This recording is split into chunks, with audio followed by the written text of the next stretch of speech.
Picture this. You're 6 months pregnant, homeless, and your psychopath ex-husband is stalking you through snowy Chicago streets. In pure desperation, you grab a random stranger and beg him to pretend he's your boyfriend. What you don't know, he's a billionaire who's about to turn your nightmare into the fight of your life. But here's the twist that'll blow your mind. Everything you think you know about who's the victim and who's the predator is about to get flipped upside down. This isn't just another love story. This is a psychological thriller where one Facebook live stream destroys a criminal empire and proves that sometimes the most dangerous prisons look exactly like safety. Hit that like button if you're ready for the story that'll keep you guessing until the very last word. And don't forget to subscribe because trust me, you won't want to miss what happens next. Snow swirled through the streets of downtown Chicago like angry ghosts, and Sarah Collins pulled her threadbare coat tighter around her swollen belly. 6 months pregnant and working a double shift at Murphy's Diner. She should have been home hours ago, but rent was due tomorrow, and her tips from the lunch rush barely covered groceries. The diner's neon sign flickered as she stepped outside, casting eerie shadows on the empty sidewalk. Sarah fumbled for her phone to call a rideshare, knowing she couldn't afford it but unable to walk 12 blocks in this weather. Her fingers were numb, making it hard to navigate the app. That's when she heard the voice that made her blood freeze. There she is, my beautiful wife. Derek Morrison stepped out from behind a parked car, his smile sharp as broken glass. Even in the dim streetlight, Sarah could see he'd been drinking. His expensive coat and designer shoes looked out of place on this working-class street, but Derek had always been good at playing dress-up. "I'm not your wife anymore," Sarah said, backing toward the diner's entrance. "The divorce was finalized 3 months ago." Derek laughed, a sound that used to make her heart flutter but now made her stomach churn. "Paperwork, sweetheart. Just paperwork. You can't erase what we had that easily. What we had was toxic." Sarah's hand found the door handle behind her. "And I'm not going back to that." His expression darkened. "You think you have a choice. You're carrying my child. Sarah, that makes you mine whether you like it or not." Sarah's heart hammered against her ribs. She'd moved 3 times in the past 6 months, changed her phone number twice. But Derek always found her. His family's money bought him information, lawyers, and the kind of connections that made her feel like a mouse being stalked by a very patient cat. "I need to go," she whispered, pushing the door open. Derek's hand slammed against the glass, holding it shut. "We're not done talking." The diner was empty except for Janet Riley, the night manager, who looked up from counting the register. Janet had become like a mother to Sarah, protecting her from difficult customers and covering for her when morning sickness hit. "Everything okay out there, honey?" Janet called. Derek's smile returned, all charm and false warmth. "Just catching up with my ex-wife. Nothing to worry about." But Sarah saw the rage simmering beneath his polite facade. She'd learned to read the warning signs during their 2-year marriage. The way his jaw tightened, how his fingers curled into fists when he thought no one was looking, the careful modulation of his voice that meant violence was seconds away. "I'm calling the police," Janet said, reaching for the phone. "That won't be necessary," Derek replied smoothly. "Sarah and I just need to have a private conversation about our future." "We don't have a future," Sarah said, louder than she'd intended. "Leave me alone. Derek, please." For a moment, his mask slipped completely. The man who'd once promised to love and protect her showed his true face cold, calculating, and utterly without mercy. "You can run all you want," he said quietly, so only she could hear. "But you can't hide forever. And when I'm done with you, you'll wish you'd never left me." He turned and walked away, disappearing into the swirling snow like he'd never been there at all. But Sarah knew this was far from over. Derek Morrison never gave up on anything he considered his property. And in his twisted mind, she and their unborn child belonged to him forever. 20 minutes later, Sarah stood at the bus stop, still shaking from her encounter with Derek. The last bus had already gone, and her rideshare app showed no available drivers in the storm. Janet had offered to drive her home, but Sarah couldn't ask her boss to venture out in this weather. She pulled out her phone to call a taxi company when she noticed a black sedan idling across the street. Her stomach dropped. Derek's car. He was watching, waiting to follow her home. Again. Panic rose in her throat. She couldn't lead him back to her apartment. Mrs. Chen, her elderly landlord, had already complained about strange men asking questions about Sarah. One more incident and she'd be evicted. The sedan's door opened. Without thinking, Sarah bolted down the sidewalk, her feet slipping on the icy concrete. Behind her, she heard Derek's voice calling her name, no longer bothering with pretense. "Sarah, get back here." She rounded the corner onto Michigan Avenue, where late-night shoppers and restaurant patrons provided some safety in numbers. But her pregnancy made running impossible, and Derek's longer legs were closing the distance fast. Desperation made her reckless. A tall man in an expensive overcoat stood outside a high-end steakhouse, talking on his phone. Without hesitation, Sarah threw herself against him, wrapping her arms around his waist. "Please," she gasped, looking up into startled dark eyes. "Pretend you know me. Just for a minute." Marcus Hartwell had been discussing quarterly projections with his CFO when a pregnant woman collided with his chest. His first instinct was to steady her, but the terror in her green eyes made him forget about business entirely. "Are you hurt?" he asked, pocketing his phone.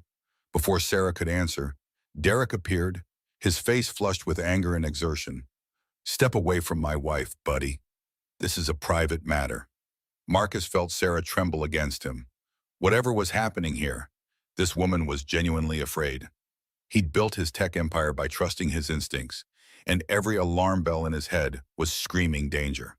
"She doesn't look like she wants to go with you," Marcus said calmly, keeping his arm around Sarah's shoulders. Derek's eyes narrowed as he studied Marcus more carefully. Recognition dawned slowly. "You're Marcus Hartwell, from the Forbes cover last month." Marcus didn't respond, but his silence was answer enough. "This is rich," Derek laughed bitterly. "My gold-digging ex-wife managed to snag a billionaire. How much is she asking for?" "Marcus, whatever it is, she's not worth it." "Watch your mouth," Marcus said, his voice dropping to a dangerous level that made his board members nervous and his competitors reconsider hostile takeovers. Derek raised his hands in mock surrender. "Hey, I'm just trying to save you from making an expensive mistake. Sarah here has a talent for playing the victim. Don't let her sob story fool you." Sarah pulled away from Marcus, her face burning with humiliation. "I never asked you for anything, Derek, and I'm not asking him for anything either." "Right," Derek smirked. "You just happened to bump into Chicago's most eligible bachelor. What a coincidence." The doubt in Marcus's eyes was subtle, but Sarah caught it. Of course he'd wonder about her motives. Why wouldn't he? She was nothing a pregnant waitress with nowhere to go and no one to help her. "I should go," she whispered, stepping back from both men. But Derek moved to block her path. "We're not finished, Sarah." That's when Marcus stepped between them, and Sarah realized she'd accidentally recruited a protector who might be more dangerous than her ex-husband. The next morning, Sarah woke to her phone buzzing like an angry wasp. Text after text flooded her screen, most from numbers she didn't recognize. Confused and groggy, she opened the first message. "Saw you on Instagram. Disgusting gold digger." Her blood turned to ice.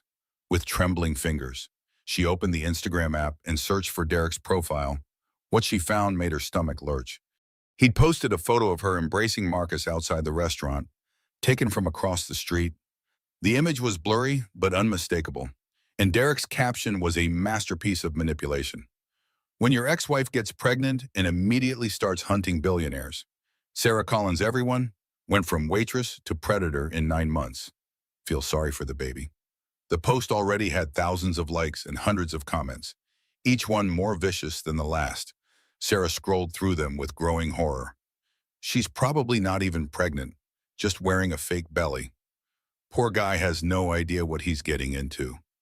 This is why rich men need prenups. That baby could be anyone's. Sarah ran to the bathroom and threw up. Though whether from morning sickness or pure humiliation, she couldn't tell. When she emerged, her phone showed 47 missed calls and over 200 text messages. She called in sick to work, knowing she couldn't face customers who might have seen the post. But by noon, even that sanctuary was compromised. Janet called with news that made Sarah's world crumble further. "Honey, I'm so sorry," Janet said, her voice heavy with regret. "Corporate saw the post. They're worried about the diner's reputation. I fought for you, but I'm fired, Sarah finished hollowly. It's temporary, Janet insisted. Once this blows over, it won't blow over, Sarah interrupted. Derek made sure of that. After hanging up, she sat in her tiny studio apartment and stared at the eviction notice that had been slipped under her door while she slept. Final warning, 3 days to pay or get out. Her phone rang, an unknown number. Sarah Collins. The voice was professionally cold. This is Amanda Pierce from Channel 7 News. We'd like to interview you about your relationship with Marcus Hartwell. We're prepared to offer. Sarah hung up and turned off her phone, but the damage was spreading beyond her control. Derek's post had been shared to Reddit, Twitter, and TikTok. Strangers dissected her life with surgical precision, finding her old social media posts and twisting innocent photos into evidence of her supposed schemes. By evening, she was trending on Twitter under the hashtag pregnant predator. A knock at her door made her freeze. Through the peephole, she saw a man in an expensive suit holding a briefcase. Miss Collins, I'm Robert Kane, attorney for Marcus Hartwell. He'd like to speak with you. Sarah's heart sank. Of course Marcus wanted to distance himself from this scandal. She'd destroyed his reputation in one night of desperation. Tell him I'm sorry, she called through the door. I never meant for any of this to happen. Miss Collins, you misunderstand. Mr. Hartwell isn't angry. He's concerned about your safety. Against her better judgment, Sarah opened the door. The lawyer was younger than she'd expected, with kind eyes that reminded her of her father. May I come in? She nodded, too exhausted to argue. Mr. Hartwell has been monitoring the situation, Robert explained as he settled into her only chair. He's seen the harassment you're receiving, the death threats. Death threats? Sarah's voice was barely a whisper. Robert pulled out his phone and showed her screenshots. Messages from anonymous accounts promising to teach her a lesson and make her pay for being a leech. Someone had posted her address with an invitation for patriots to defend billionaires from parasites. Oh God, Sarah breathed. Mr. Hartwell would like to offer you his protection. Robert continued. Temporarily, until this subsides. Sarah almost laughed at the absurdity. He wants to help the woman who ruined his reputation. He wants to help someone who's being unjustly persecuted, Robert corrected. And he has resources to fight back against false narratives. For a moment, hope flickered in Sarah's chest. Then reality crashed back down. I can't accept charity from him. That would only make everything worse. Robert leaned forward. What if it wasn't charity? What if it was employment? The first engagement point hit as Sarah faced an impossible choice that millions understand, accept help and risk being judged, or maintain pride and possibly lose everything. Her hand moved instinctively to her belly, where her daughter kicked softly, reminding her that pride was a luxury she could no longer afford. The job offer was almost too good to be true, administrative assistant at Hartwell Technologies. Health insurance included. Salary 3 times what she'd made at the diner. Marcus had even arranged temporary housing in a company apartment until she found her own place. Sarah signed the contract with shaking hands, knowing she had no choice but to trust a man she'd known for less than 24 hours. The apartment was a revelation. Clean white walls, functioning heat, a refrigerator that actually kept food cold. For the first time in months, Sarah slept through the night without worrying about rent or safety. But the internet never sleeps, and Derek's campaign against her only intensified. New posts appeared daily, each one more creative in its cruelty. He'd somehow obtained photos of her new apartment building and posted them with captions about landing the jackpot and upgrading her lifestyle. Worse, he'd started a podcast called Gold Digger Diaries, where he analyzed Sarah's techniques with the expertise of a predator teaching other predators. The episodes were downloaded thousands of times, turning her humiliation into entertainment. At Hartwell Technologies, Sarah tried to blend into the background, but whispers followed her everywhere. Employees speculated about her relationship with Marcus in elevators and break rooms, their voices dropping when she appeared. The only bright spot was her work. Marcus had given her real responsibilities, organizing his calendar, managing correspondence, even sitting in on some meetings. For the first time since leaving Derek, she felt useful, competent, valued. Marcus himself remained professionally distant but unfailingly kind. He never mentioned the scandal, never made her feel like a burden or charity case. When paparazzi camped outside the building, he had security escort her through a private entrance. When a reporter ambushed her at a doctor's appointment, his legal team sent a cease and desist letter within hours. 3 weeks into her new life, Sarah finally felt like she might survive this storm. Then Derek played his next card. She was leaving the office on a Friday evening when she found him waiting by her car in the parking garage. Her new keychain equipped with a panic button that would summon building security was in her purse. But Derek was already too close. "You look good, sweetheart," he said, circling her like a shark. "Pregnancy suits you. Almost makes me forget why I left." "Stay away from me, Derek." Sarah backed toward the elevator, but he matched her step for step. "Relax, I'm not here to cause trouble. I have a proposition." "I'm not interested." "You haven't heard it yet." His smile was all teeth and no warmth. "I want what's best for our daughter." Sarah's hand went protectively to her belly. "Don't you dare pretend to care about her." "Of course I care. She's my blood, my legacy. That's why I'm willing to make a deal." Despite every instinct screaming at her to run, Sarah found herself listening. Derek had always been persuasive when he wanted something. "Drop the restraining order requests," he continued. "Stop playing victim, and I'll disappear from your life forever. You can play house with your billionaire, and I'll never bother you again." "What's the catch?" Derek's mask slipped for just a moment, revealing the predator beneath. "Sign over your parental rights. Let me adopt our daughter out to a nice family. She deserves better than a mother who can't provide for her." The words hit Sarah like a physical blow. "You want me to give up my baby?" "I want what's best for her," Derek repeated. "You're unstable, Sarah. No job history, no family support, no money of your own. What kind of life can you offer her?"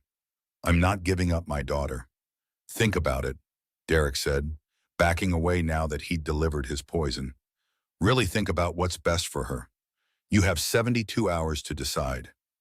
As he walked away, Sarah collapsed against her car, Derek's words echoing in her mind. Was he right? Was she being selfish, clinging to a child she might not be able to provide for that night?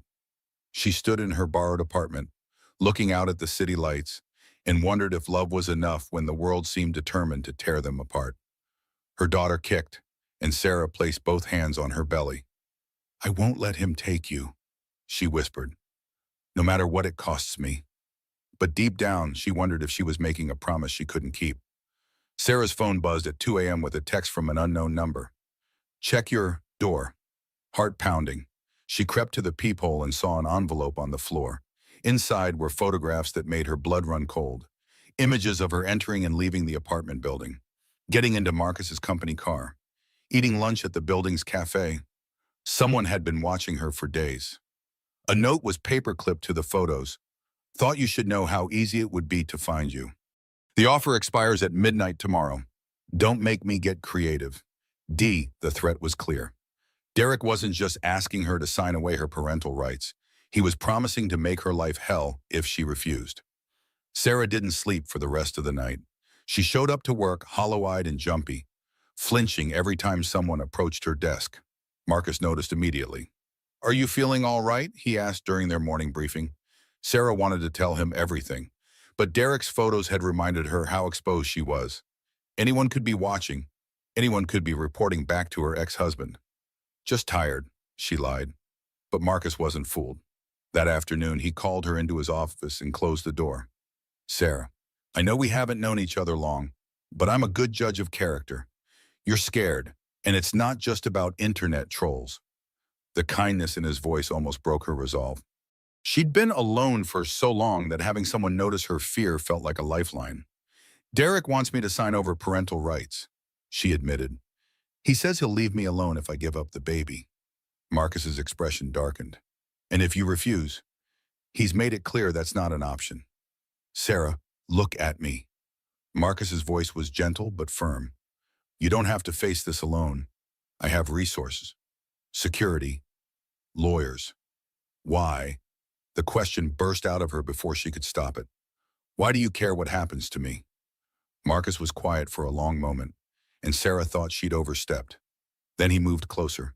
close enough that she could see the gold flecks in his brown eyes. Because you're brave, he said simply, and because someone should fight for you, even if it's not the father of your child. Sarah's heart stuttered. The way he looked at her made her feel beautiful, valuable, protected. For a moment, she let herself imagine what it would be like to have someone like Marcus in her life permanently. I can't let you get more involved in this mess, she whispered. I'm already involved, Marcus replied. The question is whether you trust me enough to let me help. Before Sarah could answer, both their phones buzzed simultaneously. Marcus pulled out his device and his face went white. What is it? Sarah asked. He turned the screen toward her. TMZ had posted a video with the headline, Pregnant Gold Digger Caught Dealing Drugs to Billionaire's Employees. The footage was grainy but clear enough to show Sarah in the building's parking garage, handing a small package to someone whose face was obscured. The timestamp showed yesterday evening, right after her conversation with Derek. That's not me, Sarah said frantically. I mean, it's me, but I was just returning Janet's Tupperware container. She'd left soup for me at the diner, and I believe you, Marcus said, but she could see the doubt in his eyes. The timing was too convenient, the optics too damaging. Within an hour, the story had exploded across social media. Hashtag drug dealing, mom trended on Twitter. The security footage had been leaked to every major news outlet. Sarah's face was on CNN, Fox News, and MSNBC, all asking the same question: was Chicago's most eligible bachelor being manipulated by a pregnant drug dealer? Marcus's board demanded an emergency meeting. His stock price dropped 3 points. Protesters gathered outside the building with signs reading, "Fire the criminal and protect our children." That evening, as Sarah packed her belongings with shaking hands, Marcus appeared in her doorway. Where are you going? He asked. I can't stay here, Sarah said without looking at him. I'm destroying your life. The evidence is fabricated. Can you prove that? Marcus was silent, and his silence was answer enough. I appreciate everything you've done for me, Sarah continued, folding her meager clothes into a garbage bag. But this has to end. I won't let Derek destroy you too. Sarah, please, let me fix this. She finally looked at him, memorizing his face because she knew she'd never see him again. Some things can't be fixed. Marcus, some people are just toxic, and everything they touch turns to poison. As she walked away from the only place she'd felt safe in months, Sarah felt her heart break for the second time in her life. But this time, she was the one walking away, protecting the man she was falling in love with from the mess that was her existence. Derek had won, again. Sarah's savings lasted exactly 11 days. The cheap motel on the outskirts of Chicago smelled like bleach and desperation, and even that was beyond her budget now. The manager had been kind enough to let her stay an extra night, but tomorrow she'd be on the street. 7 months pregnant, unemployed, and infamous. She sat on the stained bedspread and stared at the blank wall. Her phone had been disconnected for non-payment. Her bank account showed negative $37. The baby inside her kicked restlessly, as if sensing her mother's despair. A knock at the door made her jump. Through the thin wood, she heard Derek's voice. Open up, sweetheart. We need to talk. Sarah considered not answering, but there was nowhere to run. She was trapped in a 12 by 12 room with no escape route. What do you want? She called out. To help you. Open the door. Against her better judgment, she unlocked the chain.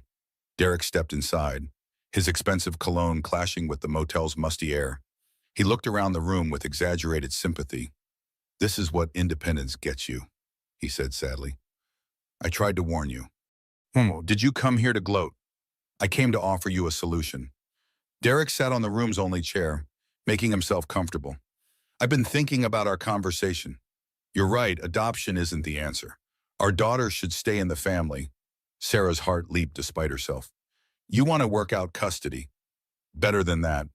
I want to give our marriage another chance. The words hit her like a slap. You're insane. Am I? Look around, Sarah. This is rock bottom. Your billionaire boyfriend threw you away the moment things got complicated. Your boss fired you. Strangers want to hurt you. But I'm still here. Derek stood and moved closer, his voice dropping to the intimate tone he'd once used to seduce her. I know I made mistakes. I was young, scared, stupid, but I've learned from them. We could start over. Do it right this time. You left me for another woman. Claire was a phase, a midlife crisis I'm already over. She doesn't understand me the way you do. Sarah backed toward the bathroom, her only escape route. I'll never go back to you, never. Derek's mask slipped, revealing the anger beneath. Your pride is going to destroy that baby. Look at yourself. Sarah, you're homeless, broke, alone. How long before child services decides you're unfit? How long before they take her away from both of us? The threat was barely veiled. Derek had connections in the legal system, money to hire investigators and social workers. If he wanted to paint her as an unfit mother, he could make it happen. Think about what's best for her, Ma, Derek continued, sensing her weakness. I can give her everything: private schools, health care, a stable home. What can you offer her? A motel room and food stamps. Sarah's hand moved protectively to her belly. Her daughter deserved better than this, deserved a life of opportunity and security.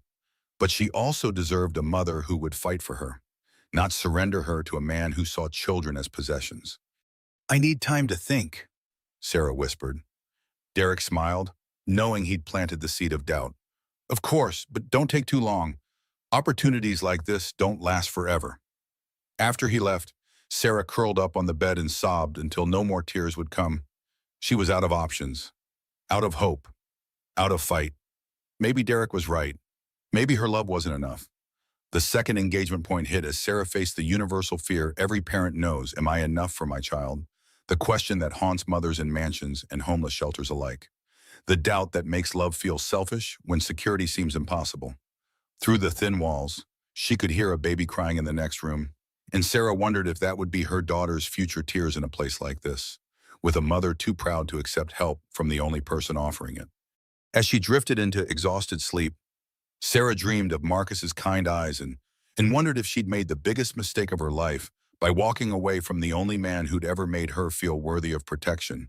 But when she woke up, Derek was back, and this time he hadn't come alone. Sarah jerked awake to voices outside her door. Derek was talking to someone in hushed tones, but she caught fragments. Not safe for the baby. And documented history of instability. Hard hammering. She crept to the window and peered through the grimy curtain. Two women in business attire stood with Derek, clipboards in hand. One was photographing the motel's exterior while the other took notes. Child Protective Services. Sarah's blood turned to ice. Derek wasn't just threatening to take her baby anymore, he was actually doing it. She grabbed her phone, remembered it was disconnected, then looked around frantically for another option. The motel phone was broken, hanging uselessly from the nightstand. No way to call for help, no way to contact a lawyer, no way to even reach Marcus. The knock came 3 minutes later, sharp, official, uncompromising. Miss Collins, this is Linda Martinez from Child Protective Services. We need to speak with you.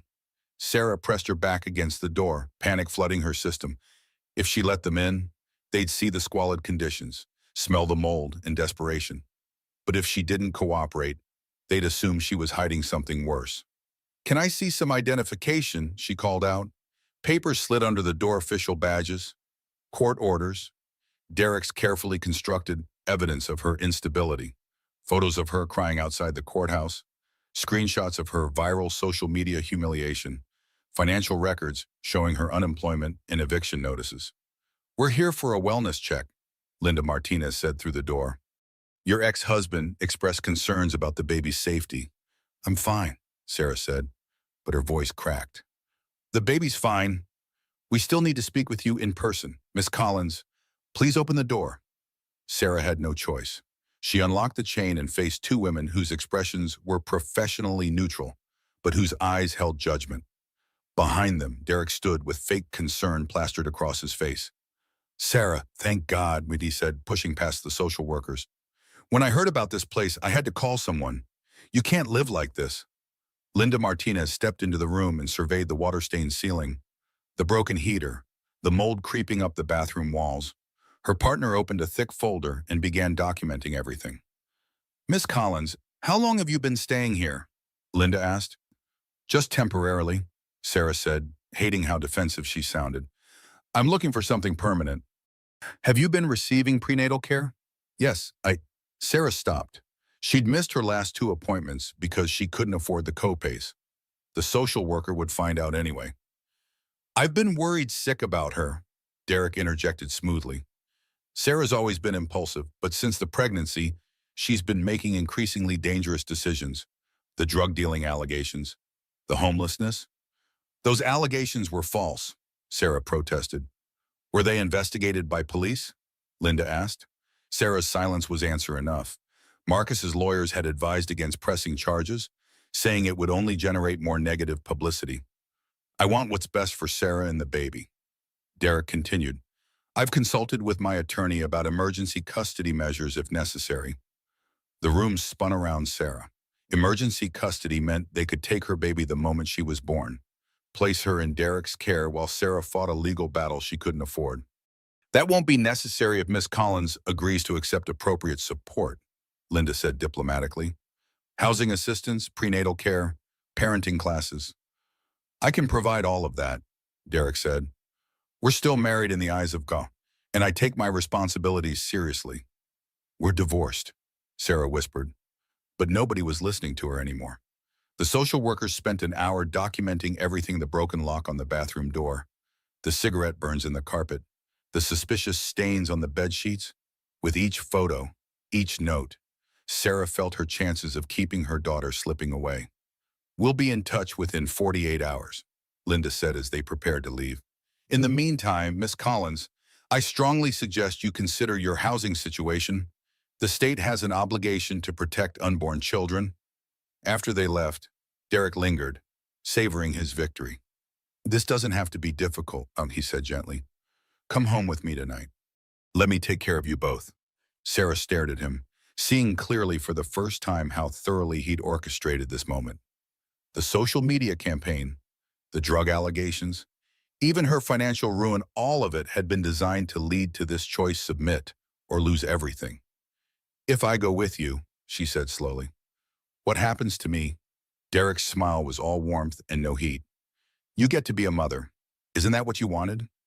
But Sarah heard the unspoken truth. She'd be a mother under his control, in his house, under his rules, a prisoner with a baby-shaped chain around her ankle. I need to think, she said. Don't think too long, Derek warned. Social services tends to act quickly when children are at risk. As he walked away, Sarah collapsed on the bed and finally understood the full scope of Derek's plan. He didn't just want their daughter, he wanted to own Sarah completely, to make her so desperate and dependent that she'd never try to leave again. And the terrifying thing was, it was working. Sarah lasted exactly 6 hours before Derek's psychological warfare broke her completely. Sitting in the dark motel room, she calculated her options on the back of a fast food receipt. They all led to the same conclusion: she was going to lose her daughter no matter what she chose. At midnight, she called Derek from the broken motel phone. I'll come with you, she said without preamble. But I have conditions. Derek's pleased chuckle came through the static. You're not really in a position to negotiate, sweetheart. I want my own room, and I want to see a doctor of my choosing for prenatal care. Done. Anything else? Sarah closed her eyes. I want your word that you won't try to take her away from me after she's born. Sarah, we're going to be a family again. Why would I take her away from her mother? The way he said it made her skin crawl, but Sarah was out of options. I'll pack my things. Don't bother. We'll buy you new everything. I'll pick you up in an hour. Derek's house in Lake Forest was exactly as Sarah remembered: imposing, cold, and designed to intimidate. The same marble floors that had once made her feel like a princess now felt like a prison courtyard. Derek showed her to the guest bedroom, her room with the courtesy of a warden housing a cooperative inmate. I've already called Dr. Stevens, he said, lingering in the doorway. He'll see you tomorrow for a complete checkup. Guy Stevens had been Derek's family physician for decades, a man who'd learned long ago not to ask uncomfortable questions about the Morrison family's business. For 3 days, Sarah lived in a gilded cage. Derek was the perfect gentleman, bringing her meals, inquiring about her comfort, playing the role of devoted husband-to-be for an audience of housekeepers and delivery drivers. But Sarah felt his eyes on her constantly, calculating, evaluating, planning. The trap sprung on Thursday evening. Sarah was reading in the library when Derek appeared with 2 cups of tea and an expression she'd learned to fear. "We need to discuss our future, Papa," he said, settling into the chair across from her. "I thought we had. I stay here until the baby's born. Then we figure out custody." Derek laughed softly. "Oh, sweetheart, you still don't understand." He pulled out his phone and showed her a video, security footage from the motel parking lot, showing Sarah getting into Derek's car. The timestamp was from 3 nights ago. "What's this supposed to prove? That you came here voluntarily? That you chose to reunite with me?" Derek swiped to the next video. "This is from yesterday, you and me having dinner, laughing together like old times." Sarah's stomach dropped. The camera angles made their stilted conversations look intimate, her fearful compliance appear willing. "And this," Derek continued, showing her a document on his phone, "is the marriage license I filed this morning. Turns out our divorce had some procedural irregularities, easily corrected with the right lawyers. You can't just remarry me without my consent. I already did. You've been living as my wife for 3 days, accepting my support, using my name with the medical staff. In Illinois, that constitutes common law marriage under certain circumstances." Sarah shot to her feet, tea spilling across the Persian rug. "This isn't. I'm leaving." "To go where?" Derek asked mildly. "The motel kicked you out after you left. Your apartment was rented to someone else. And legally speaking, you can't take my unborn child out of state without my permission." The room spun around Sarah. She'd walked into Derek's web so completely that escape seemed impossible. "Besides," Derek continued, "where's the rush? You're safe here, fed, medically cared for. Isn't this what you wanted when you were crying in that filthy motel room?" Sarah backed toward the door, but Derek's next words froze her in place. "Of course, if you really want to leave, I can't stop you. But I'll have to call Linda Martinez and let her know that my pregnant wife abandoned our home." She seemed very concerned about stability during her last visit. The third engagement point crystallized as Sarah realized the wisdom her grandmother had tried to teach her years ago. Sometimes the most dangerous prisons are the ones that feel like safety. The cage that provides shelter can become the trap that destroys everything you truly value. Sarah understood now that Derek had never wanted their daughter for love. He wanted her as a tool to control Sarah forever. And she finally knew what she had to do. "You're right," she said quietly. "I do need stability." Derek's smile was triumphant. "I knew you'd see reason." But as Sarah walked upstairs to her beautiful prison, she was already planning her escape. Because sometimes the only way to save someone you love is to risk losing them completely. And Sarah was about to risk everything on one desperate gamble that would either free them both or destroy them forever. Sarah waited until 3 a.m. before making her move. She'd spent hours lying in bed, listening to Derek's movements through the house, memorizing his patterns. He always checked on her at midnight and 2 a.m., then went to his study for what he called late-night business calls, moving as quietly as possible. Sarah crept downstairs to Derek's home office. The door was locked, but she remembered where he kept the spare key hidden inside the decorative vase their wedding guests had given them, back when she'd believed in their future. Derek's computer was password protected, but Sarah knew him well enough to guess Morrison 1985, his birth year combined with his family name. Some people never changed. What she found in his email files made her hands shake with rage and vindication. Months of correspondence with private investigators, social media manipulation services, and carefully orchestrated character assassination. But the smoking gun was a thread with someone called Digital Reputation Solutions. The company had created fake social media accounts to spread lies about Sarah, hired actors to pose as concerned citizens, and even staged the drug-dealing video using a body double and clever camera angles. Every humiliation, every viral moment of shame had been manufactured by Derek's money and sociopathic planning. Sarah forwarded everything to her own email, then kept digging. She found financial records showing Derek's mounting debts, his desperate attempts to access his trust fund early, and most damning of all, a life insurance policy he'd taken out on Sarah 3 months ago, a policy that paid double for accidental death. Her blood ran cold as she read the correspondence with his lawyer about tragic accidents and stress-related complications during pregnancy. Derek wasn't just planning to control her, he was planning to eliminate her entirely once the baby was born. Sarah copied every file she could find, her heart hammering so loudly she was sure it would wake the entire house. Just as she finished, She heard footsteps on the stairs. Quickly, she closed the computer and slipped out of the office, making it back to her room seconds before Derek's shadow appeared in the hallway. Through her barely cracked door, she watched him pause outside her room, listening. Then he moved on to his nightly patrol of the house. Sarah waited another hour before implementing the second part of her plan. Using the burner phone she'd bought during her one supervised trip to the grocery store, she called the one person who might still care enough to help her. "Marcus," she whispered when he answered on the first ring. "It's Sarah." "Jesus Christ, Sarah, where are you? I've been looking for you for weeks." The relief in his voice almost made her cry. "I need help. I'm at Derek's house, but it's not what you think. He's... Give me the address. I'm coming to get you." "No, it's too dangerous. He has security cameras, motion sensors. If you show up here, he'll call the police and say you're stalking me." "Then what do you need?" Sarah took a deep breath. "I'm going to send you some files, evidence of everything Derek's done. When I give you the signal, I need you to release them to every media outlet you can think of." "Sarah, what are you planning? Something stupid and dangerous and probably illegal," she admitted. "But it's the only way to end this." Marcus was quiet for a long moment. "Tell me what you need." For the next 2 hours, they planned every detail. Marcus would monitor the situation from his car parked 3 blocks away. When Sarah gave the signal a text saying now, he would flood social media and news outlets with Derek's confession emails and financial records. "Are you sure about this?" Marcus asked before they hung up. "Once this starts, there's no going back." "He was going to kill me, Marcus. After the baby was born, he was going to make it look like an accident."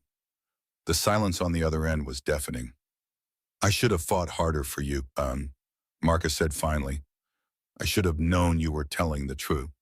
"You couldn't have known. Derek's very good at manipulation." "Sarah," Marcus's voice was soft, vulnerable. "When this is over, when you're safe, I want to try again. If you'll let me." Sarah's heart clenched. "Ask me again when I'm not a wanted fugitive." "Deal." At dawn, Sarah put her plan into motion. She dressed carefully in the clothes Derek had bought her designer maternity wear that photographed well and went downstairs for breakfast. Derek was already at the table, reading the morning news on his tablet. "Good morning. Beautiful," he said without looking up. "Sleep well?" "Very well." Sarah lied. "Derek, I've been thinking about our future." "Oh, I want to make this official. A real wedding, not just paperwork. Something our daughter can be proud of." Derek's smile was radiant. "I was hoping you'd say that. I've already spoken to the country club about dates in December." "Actually," Sarah said, pulling out her phone, "I was thinking we should announce our engagement today. Social media, press releases, the works. Show the world that we're serious about being a family." Derek's eyes lit up with avarice. The Morrison family name attached to a public redemption story would be worth millions in restored reputation and business connections. "Brilliant," he said. "We'll do a photo shoot this afternoon." "Why wait?" Sarah asked, raising her phone. "Let's go live right now. Show everyone how happy we are." Derek didn't hesitate. He moved to sit beside her, wrapping his arm around her shoulders as Sarah started a Facebook live stream. Within minutes, hundreds of viewers had joined, drawn by the promise of drama. "Hi everyone," Sarah said brightly. "Derek and I wanted to share some exciting news about our future together." "That's right," Derek added, his politician's smile perfect for the camera. "We've realized that love conquers all, and we're committed to building a beautiful life for our family." The comments section exploded with reactions, some supportive, others skeptical, many simply curious about the latest twist in Sarah's viral saga. "Derek's been so patient with me," Sarah continued, her voice steady despite her racing heart. "He's shown me what real love looks like. Haven't you, honey?" "Absolutely, I know I am," Derek said, clearly enjoying the attention. "Sarah just needed time to understand that I'd do anything for her and our daughter. Anything at all." That was Sarah's cue, still smiling for the camera. She said, "Tell everyone about the private investigators. Derek, about how much you spent documenting my every move." Derek's smile faltered slightly, but he recovered quickly. "Sarah, what are you? Or maybe you'd like to explain the fake social media accounts, the ones you used to spread lies about me." The live stream viewer count was climbing rapidly as Derek's face went white. He reached for Sarah's phone, but she pulled it away. "Don't be shy," Sarah said sweetly. "Tell them about digital reputation solutions. Tell them how you hired actors to make me look like a drug dealer." "Sarah, stop this right now." But Sarah was just getting started. "What about the life insurance policy, Derek? The one that pays double if I die in an accident?" Derek lunged for the phone, but Sarah was ready. She sent Marcus the text now, and within seconds, her social media feeds began flooding with Derek's own emails, financial records, and photographic evidence of his conspiracy. The live stream chat went insane as viewers screenshot and shared the evidence in real time. Derek's crimes were spreading across the internet faster than he could possibly contain them. "You bitch," Derek snarled, his mask finally slipping completely. "You have no idea what you've just done." "I've saved my daughter from having a murderer for a father," Sarah replied calmly, still broadcasting. "And I've saved myself from being your next victim." Derek's hand shot out to grab her arm, but Sarah was already moving toward the door. Behind her, she could hear him screaming threats and denials. But it was too late. The truth was out, viral and undeniable. And for the first time in her life, Sarah Collins was finally free.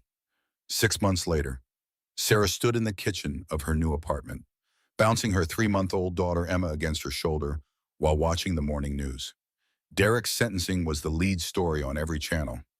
Morrison was sentenced to 15 years in federal prison for conspiracy, fraud, and attempted murder, the anchor reported. His conviction was largely based on digital evidence that went viral during a Facebook live stream that was viewed over 10 million times. Sarah muted the television and looked down at Emma's perfect face. Her daughter had Derek's dark hair, but Sarah's green eyes. And more importantly, she would grow up free from his influence. A soft knock at the door made Sarah smile. She knew that gentle, respectful sound. "Come in, Marcus," she called. "You know you don't have to knock anymore." Marcus entered carrying coffee and pastries from the bakery downstairs, his daily offering during these precious morning visits. He'd been patient through Sarah's recovery, earning her trust slowly and never pushing for more than she was ready to give. "How's my favorite girl today?" he asked, setting down breakfast and reaching for Emma. "She's been asking about you," Sarah said, passing the baby over. "I think she likes your voice." Marcus settled into the rocking chair Sarah had bought with her first paycheck from her new job at a nonprofit organization. Watching him hold her daughter with such natural tenderness still took Sarah's breath away. "Any regrets?" Marcus asked softly, as he did sometimes when the morning light made everything feel possible. Sarah considered the question seriously. The past year had been the hardest of her life, but it had also been the most transformative. She'd learned to fight for herself, to trust her instincts, and to believe she deserved love that lifted her up instead of tearing her down. About Derek, about the whole nightmare, she shook her head. "Not anymore. It led me here, to her, to you. How could I regret that?" Marcus looked up from Emma's face, his expression soft and hopeful. "Sarah, I know we're taking things slow, and I don't want to rush you, but yes," Sarah interrupted, knowing what he was about to ask. "You don't even know the question." "Ask me anyway." Marcus grinned, the boyish smile that had first made Sarah's heart skip. "Will you marry me? Not because you need saving, not because you're afraid or desperate or running out of options, but because you love me and want to build a life together." Sarah looked around her small apartment, their apartment. Really, since Marcus spent most of his time here now. The walls were covered with Emma's photos, Sarah's nursing school acceptance letter, and Marcus's sketches for the youth center they were planning to build together. "I love you," she said simply. "I love the way you hold my daughter like she's made of glass and steel. I love that you let me fight my own battles but stand ready to catch me if I fall. I love that you see me as strong enough to be your partner, not just someone to rescue. Is that a yes?" Sarah kissed him softly, tasting coffee and possibility and the promise of mornings like this for the rest of their lives. "That's a yes," Emma gurgled happily between them, as if she approved of the arrangement. Later that evening, as Sarah tucked Emma into her crib and Marcus cleaned up the dinner dishes, Sarah reflected on the journey that had brought them here. The desperate pregnant woman who had thrown herself into a stranger's arms seemed like a different person now, someone she barely recognized. But maybe that was the point. Maybe sometimes you had to lose everything you thought you were in order to discover who you really could be. Derek had tried to destroy her, but instead he'd forged her into someone stronger, someone worthy of the love that now filled her life. The irony wasn't lost on her. "Penny for your thoughts," Marcus said, wrapping his arms around her from behind. "Just thinking about how sometimes the worst thing that happens to you turns out to be the best thing that could have happened. Even the part where you were homeless and terrified. Especially that part," Sarah said, leaning back against his chest. "Because that's when I learned I could survive anything. And once you know that about yourself, you're never really powerless again." Marcus spun her around to face him, ready for the next adventure. "Mrs. Almost Hartwell." Sarah looked at the man who had seen her at her lowest point and chosen to love her anyway, at the daughter sleeping peacefully in the next room, at the life they were building together, one brave choice at a time. "I'm ready for anything," she said, and for the first time in her life, she truly meant it. Outside, snow began to fall on the Chicago streets, but inside their warm apartment, Sarah Collins had finally found her way home.